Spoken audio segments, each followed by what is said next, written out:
Halo sobat sehat semua. Assalamualaikum warahmatullahi wabarakatuh.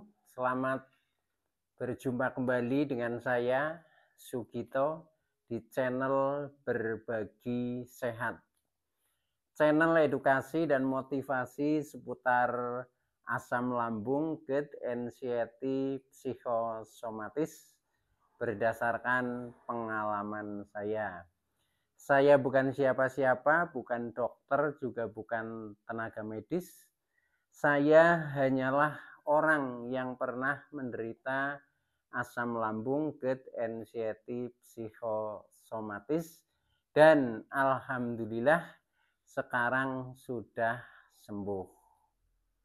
Harapan saya setelah teman-teman menonton video ini akan tersugesti dan termotivasi untuk cepat sembuh. Saya bisa sembuh, teman-teman pasti juga bisa sembuh. Baiklah teman-teman, pada kesempatan kali ini saya akan berbagi seputar asam lambung, GERD, anxiety, psikosomatis dengan topik dengar kematian terguncang asam lambung, GERD, anxiety, psikosomatis.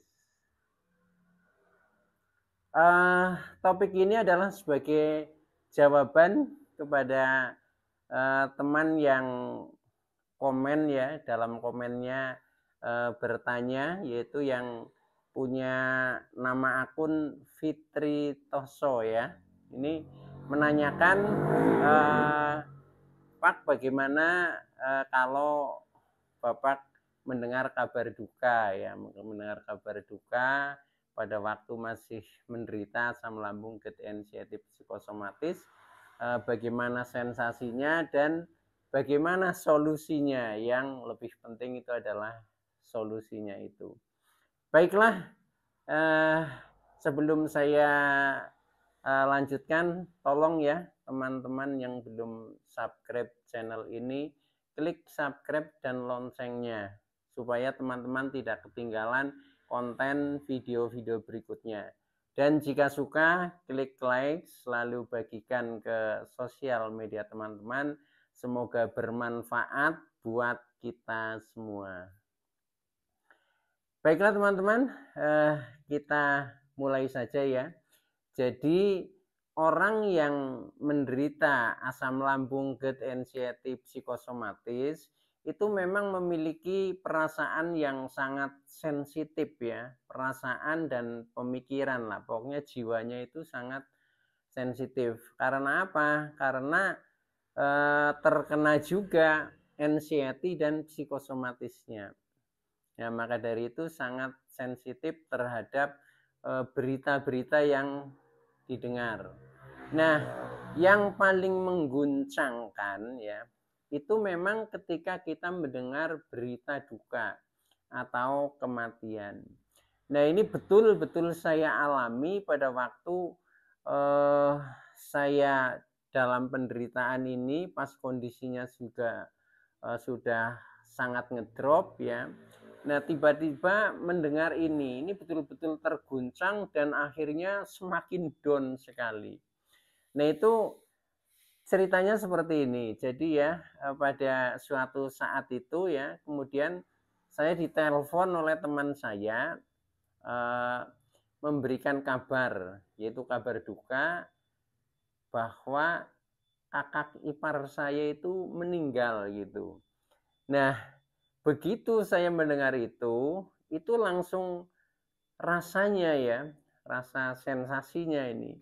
Badan itu lemes sekali ya, lemas, kemudian gemetar, kemudian kepala juga pusing. Pokoknya tak berdaya ya, tak berdaya seperti orang pingsan gitu. Tapi masih bisa komunikasi gitu, tapi pokoknya udah lemes sekali. Nah, akhirnya langsung saya tiduran itu waktu itu. Dan ini juga mungkin tidak hanya saya saja, jadi orang yang terkena anxiety psikosomatis ya, termasuk asam lambung GERD yang sedang memuncak itu memang seperti itu sensitifnya. Nah, itu mengapa terjadi seperti itu ya? Itu karena kita terkena serangan panik attack lah istilahnya. Jadi serangan panik ya. Nah, itu orang-orang yang sedang anxiety dan psikosomatis itu gampang sekali untuk panik ketika mendengarkan terutama berita-berita yang mengejutkan ya, atau yang tragis atau yang duka. Tapi paling klimak memang rata-rata ketika mendengar berita kematian. Nah, mengapa berita kematian itu sangat sensitif? Karena begini, begitu orang mendengar berita kematian, ilusi di dalam pikiran saya waktu itu ya, itu jadi terbayangnya tentang orang yang sudah terkena penyakit, nah akhirnya nanti akan mati. Nah, itu seolah-olah seperti saya jiwai, jadi wah jangan-jangan saya juga mau mati juga. Nah, yang dipikirkan seperti itu sehingga menjadi karena psikosomatis itu kan apa yang dipikirkan direspon oleh tubuh kita. Nah, responnya itu menjadi lemes, gemetar, aduh terus tidak berdaya, pokoknya nggak karu-karuan sekali itu. Nah, akhirnya setelah itu rasa takut, rasa khawatir, rasa was-was itu bertumpu kepada satu apa ya, ya satu pemikiran, yaitu takut mati gitu, seperti itu. Nah, setelah seperti itu karena tidak berdaya, akhirnya saya hanya bisa tertidur saja itu sampai dengan 10 hari, teman-teman. Yang mestinya saya itu ikut mendoakan yasinan itu kan 7 hari ya, itu saja saya tidak ikut karena masih trauma itu dengan rasanya sendiri yang menjadikan lemas tidak berdaya itu. Nah, akhirnya solusi pertama ya, ketika kita mendengar kabar itu terus kemudian tiba-tiba badan lemas, gemetar, kepalanya pusing, pokoknya seperti orang pingsan itulah. Nah, itu untuk istilahnya pertolongan pertama ya. Nah, saya berusaha menenangkan diri itu, berusaha menenangkan diri masih dengan posisi duduk lah ya, posisi duduk. Nah, setelah itu karena ini nafas juga pendek itu, nafas juga pendek, agak terengah-engah lah seperti itu. Seolah-olah di bayangan saya juga apa ini paru-paru, apa jantung, seperti itu. Nah, akhirnya untuk menenangkan diri saya duduk ya, duduk berusaha tenang.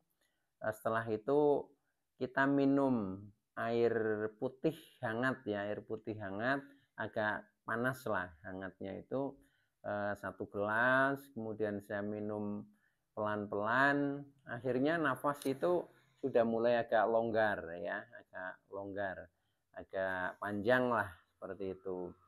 Nah, setelah minum itu kemudian saya lakukan pernafasan ya. Jadi pernafasan ini untuk menambah oksigen lah ya di dalam otak kita, di dalam tubuh kita. Itu memang selain membutuhkan makanan kan juga butuh oksigen. Nah, setelah itu saya ambil pernafasan. Nah, pernafasan itu yang bagus itu pernafasan diafragma. Diafragma itu pernafasan perut tapi agak ke atas sedikit ya.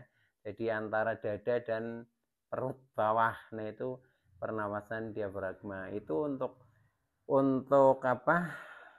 orang yang sedang nafasnya pendek itu menjadi lebih terbuka lah itu. Jadi kita ambil nafas lewat hidung, kemudian kita keluarkan pakai mulut. Nah, itu pernafasan diafragma seperti ketika kita menyanyi ya. Kalau menyanyi itu nafasnya pakai pernafasan diafragma seperti itu. Nah, itu berulang kali. Nah, akhirnya sudah agak enakan lah ya nafas panjang, tapi yang namanya perasaan ketakutan itu masih gitu. Nah, setelah itu tiduran. Nah, setelah dicoba tiduran, bayangan saya nanti setelah tiduran ini sudah enakan gitu. Ternyata belum, jadi masih lemas, masih gemetar, itu seperti itu, masih takut. Nah setelah itu saya coba untuk makan ya, makan sedikit. Waktu itu makan itu paling saya hanya 3 sendok satu kali makan itu. Nah saya coba makan. Nah saya berharap setelah makan mungkin ini nanti juga akan lebih membaik ya. Itu saya antarakan sampai 1 jam. Ternyata masih juga itu, masih gemetar, masih lemas, masih takut dan seperti itu. Bahkan ini ya yang sensasi di dada seperti nafasnya pendek itu berulang kali terjadi itu. Sehingga saya untuk menahan itu sudah agak takut. Nah, akhirnya ke dokter. Nah, ke dokter. Nah, waktu itu ke dokter, kemudian saya minta untuk dicek inilah apa ya, paru-paru, jantung gitu. Nah, akhirnya setelah itu dicek ya. Kalau seperti ginjal, kemudian hati itu sudah dicek pada waktu-waktu yang lalu, termasuk darah ya, itu kandungan gula darah, kemudian asam urat itu juga sudah dicek dan sudah normal itu. Tapi setelah saya mendengar kabar duka ini, karena sensasi di seputar dada ini rasanya bermacam-macam, termasuk ada rasa nyerinya juga, terus terus lemes juga. Nah itu akhirnya saya ke dokter untuk dicek juga itu. Nah setelah dicek ternyata paru-paru itu kan di ronsen ya, di ronsen itu saya diperlihatkan fotonya ya, gambarnya itu bagus dan istilahnya ya tidak apa-apalah paru-parunya itu. Nah setelah itu jantung juga direkam itu pakai komputer ya, istilahnya rekam jantung lah istilahnya itu. Nah itu setelah itu juga datanya kan di print. Nah datanya panjang itu juga gelombangnya standar, tidak ada loncatan yang naik sampai tinggi dan sebagainya. Nah itu kemudian dijelaskan sama dokternya, ini jantungnya juga bagus, jantungnya bagus, normal, tidak ada indikasi untuk kena serangan jantung seperti itu. Nah setelah itu saya makin lega ya, maksudnya rasa kecemasan tentang kondisi ini sudah mulai berkurang. Nah setelah itu kemudian pulang ke rumah. Nah setelah itu saya berharap ini nanti kayaknya langsung sembuh gitu. Kemudian kan juga dikasih obat juga dari dokter. Nah setelah itu hari berikutnya masih lemes juga, masih gemetar juga, seperti itu teman-teman. Nah akhirnya berawal dari itu, saya ini dalam posisi yang paling ngedrop itu. Yang paling ngedrop, akhirnya selama 10 hari saya tidak keluar rumah, bahkan tidak keluar kamar lah itu seperti itu, paling keluar ke kamar kecil aja itu minta ditemani itu karena takut jatuh gitu, seperti itu.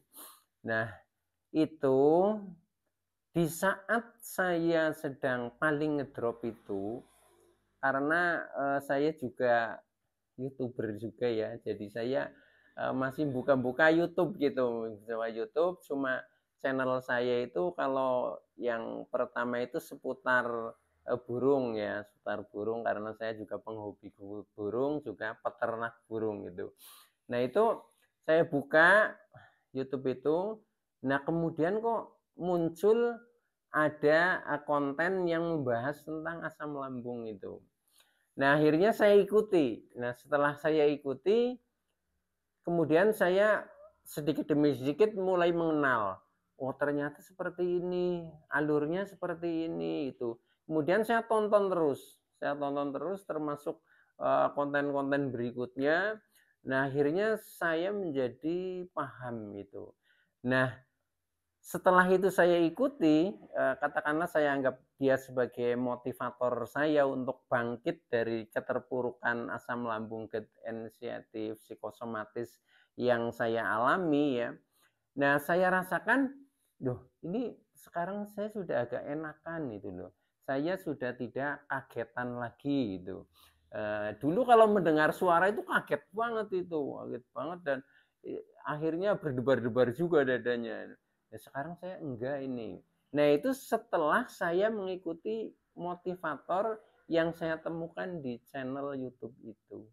Nah, dari situ maka sedikit demi sedikit akhirnya saya pelajari semua tentang asam lambung, GERD, anxiety, psikosomatis, termasuk saya mencari sumber-sumber lain ya, termasuk pas saya jalan-jalan ke toko buku juga saya beli buku tentang itu, tentang yang berhubungan dengan anxiety, psikosomatis, tentang GERD. Nah, itu saya ambil juga itu untuk memperbanyak referensi lah supaya saya bisa betul-betul keluar dari lingkaran negatif ini gitu.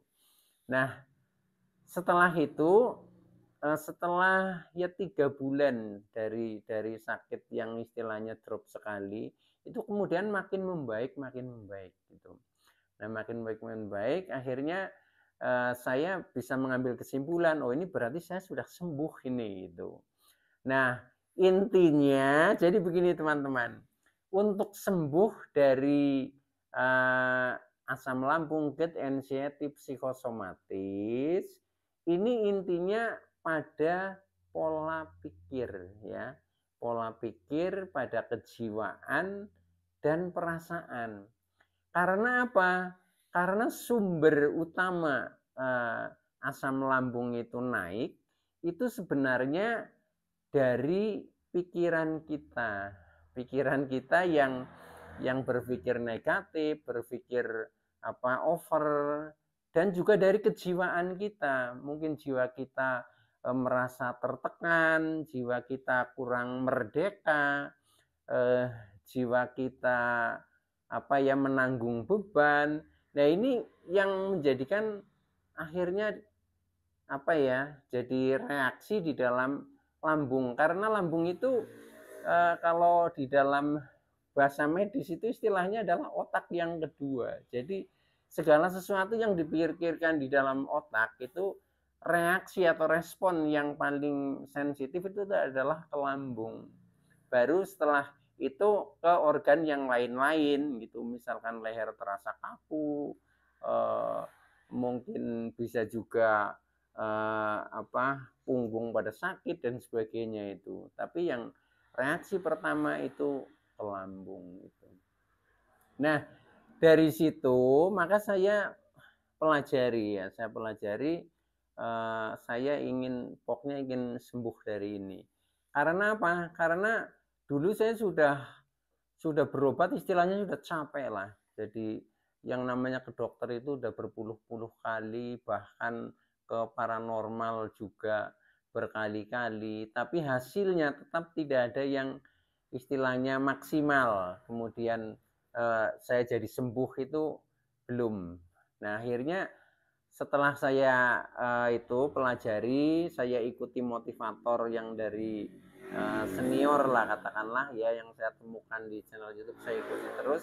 Nah, akhirnya lambat laun itu terasa menjadi enak dan seterusnya, dan akhirnya saya memutuskan oh berarti ini saya sudah sembuh kalau sudah seperti ini, seperti itu teman-teman.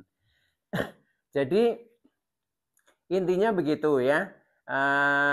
Untuk ini ya, khususnya contohnya tadi kan dalam topik ini adalah karena mendengar kabar duka atau kematian. Nah, ini sebenarnya serangan panik ya, atau istilahnya panik attack ya. Ini bagian dari anxiety dan psikosomatis. Nah, itu juga betul-betul memang mengguncangkan jiwa kita. Nah, akhirnya direspon oleh tubuh kita menjadi lemas, menjadi gemetar, menjadi tak berdaya, seakan-akan itu seperti mau mati gitu, seperti itu.